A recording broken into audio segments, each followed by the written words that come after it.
کنتم خیر امت اخرجت للناس، تم وہ بہترین امت ہو جسے لوگوں کے لیے برپا کیا گیا ہے. یعنی یہ پوری امت مسلمہ اس لیے بنائی گئی تھی. یہ دوسری بات ہے امت مسلمہ بھول جائے، جب بھول جائے تو پھر جو بھی ان میں سے جاگے وہ دوسروں کو جگا کر امہ ودن امہ، اس امت کے اندر اندر جماعت، پارٹی ودن پارٹی، امہ ودن امہ بنائے اور وہ کام کریں جو اوپر ہے. لیکن حقیقت میں تو اس امت مسلمہ کا ایز سچ مجموعی طور پر فرض منصبی یہی ہے. کنتم خیر امت، دیکھیے یہ اس آیت کو رکھیے اب سورہ بقرہ میں جو آیت تھی وَكَذَلِكَ جَعَلْنَاكُمْ أُمَّةً وَسَطًا لِتَكُونُوا شُهَدَاءَ عَلَى النَّاسِ وَيَكُونَ الرَّسُولُ عَلَيْكُمْ شَهِيدًا. اسی کے ہم وزن یہ آیت ہے سورہ آل عمران کی، کنتم خیر امت اخرجت للناس، تم بہترین امت ہو جسے لوگوں کے لیے نکالا گیا ہے. دنیا کی اور قومیں اپنے لیے زندہ رہتی ہیں، اپنی ترقی، اپنی بہتری، اپنی بہبود، اپنی دنیا میں عزت، اپنے دائرے کو بڑھانا. لیکن مسلمان کو جینا ہے، ہم تو جیتے ہیں کہ دنیا میں تیرا نام رہے. کہیں ممکن ہے کہ ساقی نہ رہے، جام رہے، زیادہ سے زیادہ لوگوں کو ہدایت کی طرف بلانا، لوگوں کو جہنم کی آگ سے بچانے کی کوشش کرنا. تمہیں جینا ہے ان کے لیے، وہ جیتے ہیں اپنے لیے. کنتم خیر امت اخرجت للناس، تمہیں نکالا گیا ہے، برپا کیا گیا ہے لوگوں کے لیے. تامرون بالمعروف، تم حکم کرتے ہو نیکی کا، وتنہون عن المنکر، اور تم روکتے ہو بدی سے، وتؤمنون باللہ، اور تم ایمان رکھتے ہو اللہ پر. یہ کیفیت تھی پوری امت مسلمہ کی حضور کے وقت. اور وہ جو پہلے بتایا گیا ہے وہ اس وقت کے لیے ہے جب کہ امت سو گئی ہو، امت بھول گئی ہو اپنے مقصد وجود کو. تو ظاہر بات ہے جن کو ہوش آ جائے وہ لوگوں کو جگائیں اور ایک نئی جمعیت فراہم کریں. وَلَوْ آمَنَ أَهْلُ الْكِتَابِ لَكَانَ خَيْرًا لَّهُمْ، اگر یہ اہل کتاب ایمان لے آتے تو یہ ان کے حق میں بہت بہتر تھا. مِنْهُمُ الْمُؤْمِنُونَ، ان میں ہے کچھ لوگ جو ایمان والے ہیں، یعنی ان میں سے مراد وہ بھی ہو سکتے ہیں جو اس وقت تک یہودیوں میں سے یا نصرانیوں میں سے ایمان لا چکے تھے، اور یہ بھی ہو سکتا ہے جن کے اندر پوٹینشلی ایمان تھا اور کچھ عرصے کے بعد کہا جا رہا کہ وہ ایمان لے آئیں گے. وَأَكْثَرُهُمُ الْفَاسِقُونَ، لیکن ان کی اکثریت جو ہے اب وہ فاسقوں اور نافرمانوں پر مشتمل ہے. وہی معاملہ جو امت مسلمہ کا آج ہو چکا ہے، اکثریت کا حال کیا ہے وہ دیکھ لیجیے. لَن يَضُرُّوكُمْ إِلَّا أَذًى، اے مسلمانوں یہ تمہیں نقصان نہیں پہنچا سکیں گے مگر کچھ تھوڑی سی کوفت، بہرحال تمہارے لیے کوفت کا سبب تو بنتے رہیں گے، لیکن یہ تمہیں کوئی ضرر بالفعل پہنچا نہیں سکیں گے. وَإِن يُقَاتِلُوكُمْ يُوَلُّوكُمُ الْأَدْبَارَ، اور اگر یہ کہیں تم سے جنگ کریں گے تو پیٹھ دکھا دیں گے. ان میں جرأت نہیں ہے، ان بزدل ہیں، یہ تمہارا مقابلہ نہیں کر سکیں گے. ثُمَّ لَا يُنصَرُونَ، پھر ان کی مدد نہیں کی جائے گی. ضُرِبَتْ عَلَيْهِمُ الذِّلَّةُ، اب وہ آیت آ گئی سورہ بقرہ کے وہ جو 7ویں رکوع کے آخر میں آئی تھی، بس تھوڑا سا ترتیب کا فرق ہے. ضُرِبَتْ عَلَيْهِمُ الذِّلَّةُ أَيْنَمَا ثُقِفُوا، ان کے اوپر ذلت تھوپ دی گئی ہے، مسلط کر دی گئی ہے جہاں بھی پائے جائیں. إِلَّا بِحَبْلٍ مِّنَ اللَّهِ وَحَبْلٍ مِّنَ النَّاسِ، سوائے یہ کہ اللہ کا کوئی سہارا انہیں ہو، کسی وقت اللہ انہیں سہارا دے دے، یا ان کا سہارا بن جائیں لوگ، جیسے آج پوری عیسائی دنیا ان کا سہارا بنی ہوئی ہے. اسرائیل قائم ہے تو اپنے بل پر نہیں، پوری عیسائی دنیا کی سپورٹ پر قائم ہے.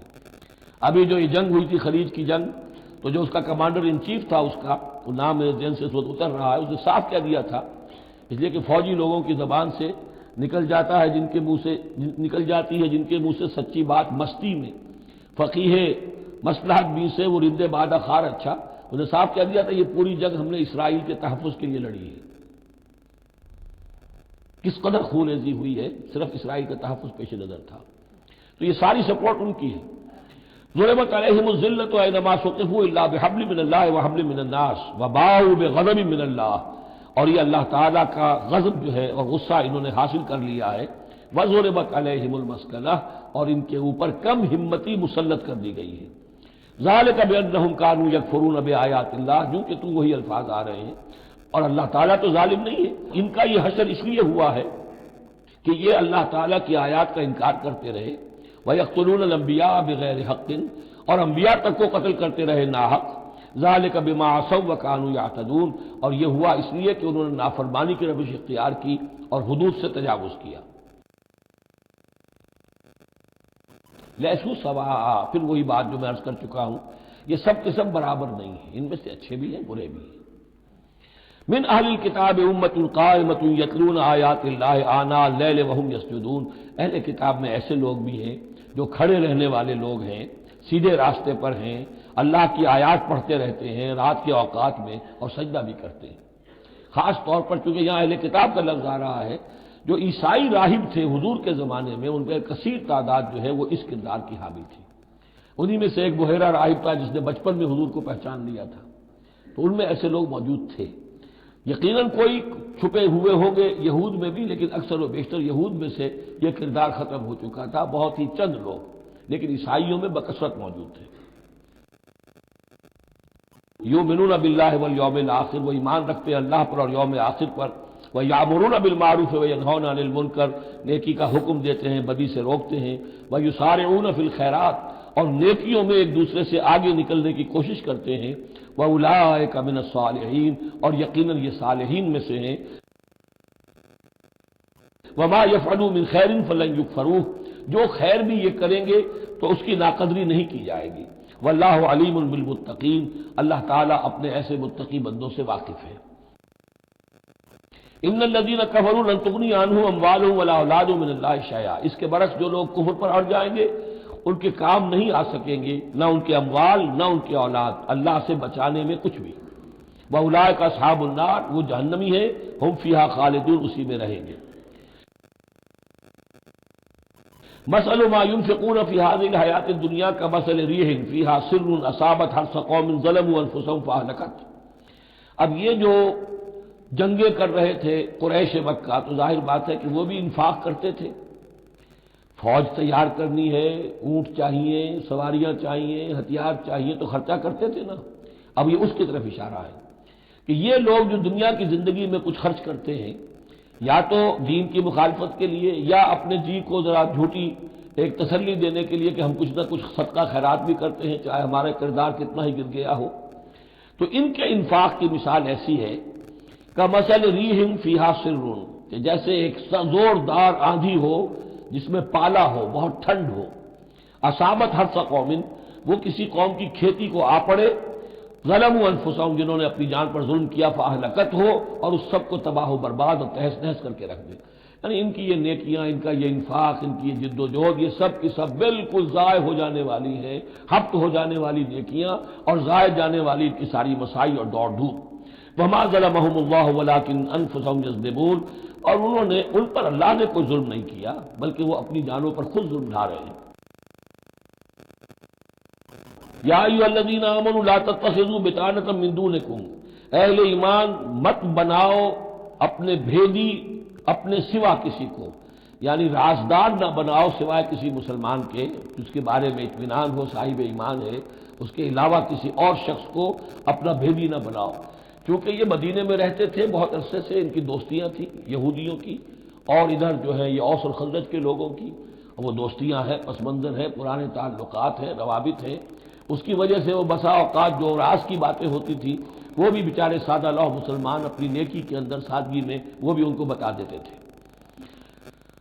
لا تتخذوا بطانۃ من دونکم لا یعلونکم خبالا، وہ تمہارے لیے کسی خرابی میں کوئی کسر نہیں چھوڑتے، ودوا ما عنتم، انہیں پسند ہے وہ چیز جو تمہیں تکلیف میں ڈالے، مشقت میں ڈالے، قد بدت البغضاء من افواہہم، ان کی جو دشمنی ہے تم سے وہ ان کے منہوں سے بھی ظاہر ہو چکی ہے، ان کا کلام ایسا ہوتا ہے، آتش برساتے ہیں زبان سے، وما تخفی صدورہم اکبر، اور جو کچھ زبان سے ظاہر ہوتا ہے وہ تو پھر بھی کم ہے، ان کے دلوں کے اندر جو آگ بھڑک رہی ہے دشمنی کی اور حسد کی وہ اس سے کہیں بڑھ کر ہے۔ قد بینا لکم الآیات ان کنتم تعقلون، ہم نے تمہارے لیے اپنی آیات کو واضح کر دیا ہے اگر تم عقل سے کام لو، یعنی باز آ جاؤ، اپنے اس طرز عمل کو دیکھو۔ ہاں تم اولئک تحبونہم، تمہارا حق تو یہ کہ تم ان سے محبت کرتے ہو، شرافت ہے تمہاری، سادہ لوحی ہے، پرانے تعلقات ہیں، ان تعلقات کو تم نبھانا چاہتے ہو۔ ولا یحبونکم، لیکن جان لو وہ تم سے محبت نہیں کرتے۔ وتؤمنون بالکتاب کلہ، اور تمہاری شان یہ کہ تم پوری کتاب کو مانتے ہو، تم تورات کو بھی مانتے ہو، انجیل کو بھی مانتے ہو، یہ نصیب من الکتاب، کتاب ہی کا ایک حصہ تھا تورات، کتاب ہی کا ایک حصہ اللہ تعالیٰ کی اس قدیم کتاب سے، ام الکتاب میں سے ہی پھر یہ انجیل آئی ہے، اسی ام الکتاب سے پھر قرآن مجید کامل آیا ہے۔ تو تم تو مانتے ہو پوری کتاب کو. وَإِذَا لَقُوكُمْ قَالُوا آمَنَّا، اور جب یہ تم سے ملتے ہیں تو کہتے ہیں کہ ہم بھی مومن ہیں، ہم بھی مانتے ہیں، بات ٹھیک ہے آپ کی. وَإِذَا خَلَوْا، جب وہ علیحدگی میں ہوتے ہیں، خلوت میں ہوتے ہیں، عَضُّوا عَلَيْكُمُ الْأَنَامِلَ مِنَ الْغَيْظِ، تو اب تم پر غصے کی وجہ سے اپنی انگلیاں چباتے ہیں. عَضَّ يَعُضُّ، انگلیاں کاٹنا غصے کہ اب کچھ پیش نہیں جا رہی اور اسلام کا جو ہے معاملہ اور آگے سے آگے بڑھتا جا رہا ہے، لیکن یہ کہ اس کے غصے میں پیچ و تاب کھاتے ہیں، اپنی انگلیاں چباتے ہیں. قُلْ مُوتُوا بِغَيْظِكُمْ، ان سے کہو کہ مرو اپنے اس غصے میں، غم میں، اپنے جذبات میں. ان اللہ علیم بذات الصدور، یقیناً اللہ تعالیٰ جو کچھ سینوں کے اندر مضمر ہے اس سے بھی واقف ہے. ان تمسسکم حسنۃ تسؤہم، اگر تمہیں اے مسلمانوں کوئی بھلائی پہنچ جائے، کوئی خیر ہو جائے، تمہیں کہیں فتح نصیب ہو جائے، انہیں بری لگتی ہے. وَإِن تُصِبْكُمْ سَیِّئَةٌ یفرحوا بہا، اور اگر تمہیں کوئی تکلیف پہنچے، کہیں کوئی زخم پہنچ جائے، کوئی عارضی طور پر شکست کہیں ہو جائے، جیسے احد میں ہو گئی تھی، تو بڑے خوش ہوتے ہیں، شادیانے بجاتے ہیں. وَإِن تَصْبِرُوا وَتَتَّقُوا، لیکن یہ کہ اگر تم صبر کرتے رہو اور تقوی کی روش اختیار کرو، لَا يَضُرُّكُمْ كَيْدُهُمْ شَيْئًا، ان کی یہ ساری چالیں تمہیں کوئی مستقل نقصان نہیں پہنچا سکے گی. لیکن یہ کہ صبر اور تقوی یہ دو چیزیں. وَاسْتَعِینُوا بِالصَّبْرِ وَالصَّلَاةِ، وہی صلاۃ جو ہے اس کی جگہ یہاں لفظ تقوی آ گیا ہے کہ یہ تم اگر کرتے رہو گے تو پھر یہ کہ ان کی ساری سازشیں ناکام ہوں گی بالآخر. ان اللہ بما یعملون محیط، جو کچھ یہ کر رہے ہیں اللہ اس کا احاطہ کیے ہوئے ہے. یہ اللہ کے اس دائرے سے جو اللہ نے ایک حد کھینچی ہوئی ہے اس سے آگے نہیں نکل سکتے، بس اس کے اندر اندر اچھل کود کر رہے ہیں. جو بھی ان کی سازشیں ہیں وہ ہو رہی ہیں، لیکن یہ کہ اللہ تمہیں ضمانت دے رہا ہے کہ کوئی مستقل تمہیں نقصان یہ نہیں پہنچا سکیں گے.